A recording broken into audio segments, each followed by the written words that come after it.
Hello, everyone, and welcome back to this episode of the Rosen Rubini podcast, Making Sense of This World. For the first time, we are recording this in person, which is very exciting. This week, we'll be taking a look at all the major elections in EU countries, some very significant ones, but also taking a look at the ones that have happened. I want to start off, Brunello, with Germany, because that was a very consequential one. Could you sort of give us a bird's eye view of what happened there? Sure. So we have been looking at this round of important elections in Germany, Italy, presidential elections, and then France, round that started in September 2021. The idea is that populist parties have been on the rise for quite a few years, and we thought that if any of these three elections were to go, so to speak, wrong, the integration process might be a risk. So Germany kicked off the round. It was kind of a big surprise because the CDU collapsed.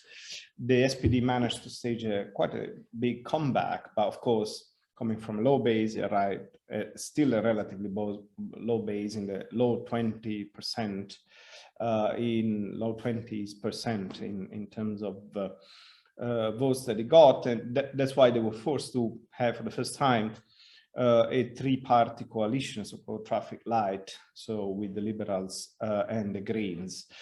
Somehow they managed to keep Germany well anchored in the Atlantic camp, so to speak. There was the idea that under Laschet, perhaps Germany would try to acquire a bit of independence or autonomy, and also try to push also the EU towards more autonomous position vis-a-vis both the US and China, but that has not come true. So a new coalition was formed. But again, the risk there is that now we have a very fragmented political system in Germany. So when the next election comes, surprise might still arise. This time around, the extreme wings were kept out of the game, so to speak, both the Linke and the AfD, but next time that may not be the case. So still something we need to watch in 4 years. Another country we need to watch, I mean, southeast of Germany, talk about Italy, because the big question not too long ago was, would Draghi become president? And the election turned out to be a bit of a non-event, as you put it. Tell me more about that. Yeah, exactly. I mean, Mattarella, the incumbent president, was re-elected. Draghi remained the Palazzo Chigi's prime minister. To some extent, that's the most reassuring combination for the Europeans, because they know that, for example, Draghi will do as much as possible to implement the next generation EU plan in Italy that foresees a number of important structural reforms to be completed. However, though, a huge unknown remains who's going to be president, and we know how important, or we have discussed many times, the figures the president is in Italy in keeping Italy anchored to the Western Alliance and the Atlantic Alliance. Mattarella may not serve his entire new 7-year term. He might resign perhaps after the next parliament is elected, as Napolitano did, for example, last time. He was re-elected, but then resigned after a couple of years. Mattarella might do the same. And if that's the case, and if the next general election were to be won by, say, populist parties like Lega, like Fratelli d'Italia, and so on, it's possible that Italy might elect a non-pro-European, so a sort of potentially anti-European president. That would be, a novelty for Italy to deal with. I mean, they had sort of Eurosceptical coalitions in the past, not least in 2018, 2019 with the Lega five-star government, but having a president that is Eurosceptical would be totally new and relevant for the EU. And let's talk about, the election that where everyone was biting their nails just 2 weeks ago, the French election, the French presidential election. This is the second time that Macron has beat out Le Pen. And so understandably, lots of European integrationists and central bankers and businesses might be breathing a sigh of relief. But it might be a sigh of relief just a little bit too soon, because every time this election happens, the right wing tends to gain an even bigger voter share. And that has a very distinct history that you've written about in this week's newsletter. So tell me a bit more about that. Sure. I mean, this is the third time that extreme right candidates come to the second round. The first one was Jean-Marie Le Pen, the father of Marine, in 2002 against Chirac. At that point, a strong Republican front, the way they call it, meaning the sort of alliance between the right, moderate right and moderate left parties, so effectively the Gaullist parties from the right and the Socialist Party from the left, kind of came to the agreement that the least of the evil, so to speak, is having Chirac and definitely not Le Pen at l'Élysée.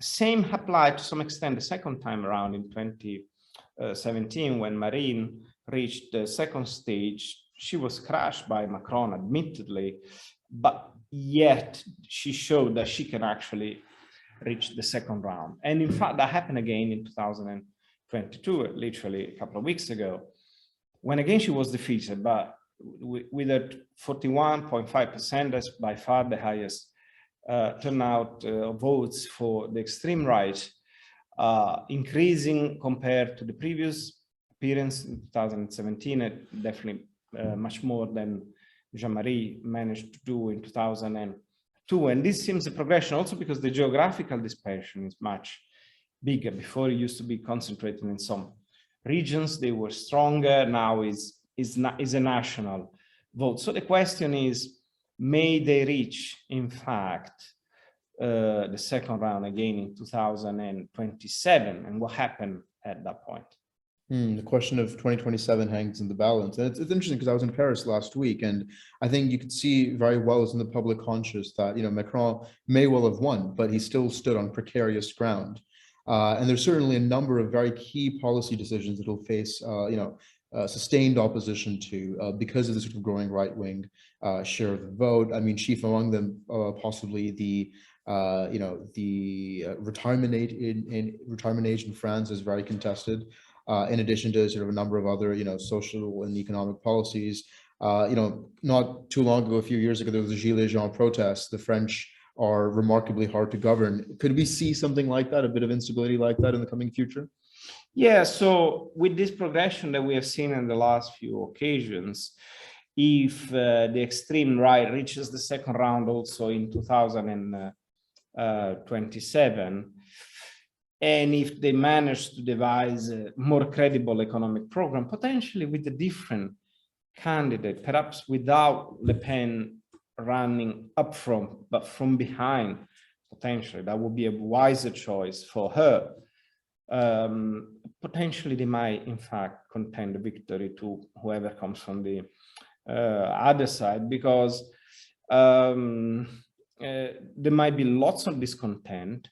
Macron would be blamed for absolutely anything that will happen in the next 5 years, even those things that are totally outside of his control. But yet, there's no one else to blame in France, if you think about the Parti Socialiste, the socialists have totally disappeared.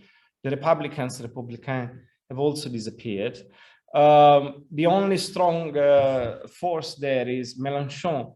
Mélenchon being the extreme left, who is now building a sort of coalition with what's left of the Parti Socialiste and the Greens, and they are trying to show strongly in the parliamentary elections that will be held in June, and they will determine whether Macron will have a strong enough majority in parliament. But the real question is what a few years of low growth, high inflation, high interest rates can do to French morale and more broadly to European morale. So I would say we are in front of a mixed bag. To some extent, the pro-European parties have held the fort so far in Europe, and the European project continues and perhaps will also develop further.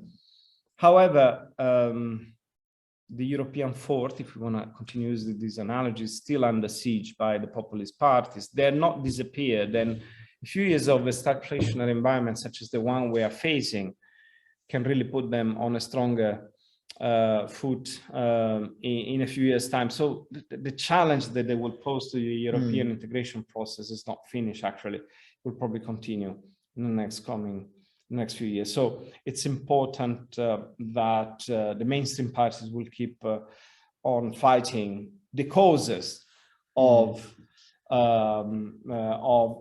rise of the populist parties, which is of course poverty, income and wealth distribution and inequality and so on and so forth. So still lots of work to do for them. Definitely. It seems like you're saying, these recent elections, we've dodged in many ways quite a few bullets. Exactly. But still, that said, these populist parties that possibly threaten the broader scheme of European integration continue to be, relatively speaking, on the rise, which gives us all the more reason to not be complacent and keep watching the situation very carefully. So as always, thank you very much for your thoughts and insights. Thank you. And we'll be in touch soon.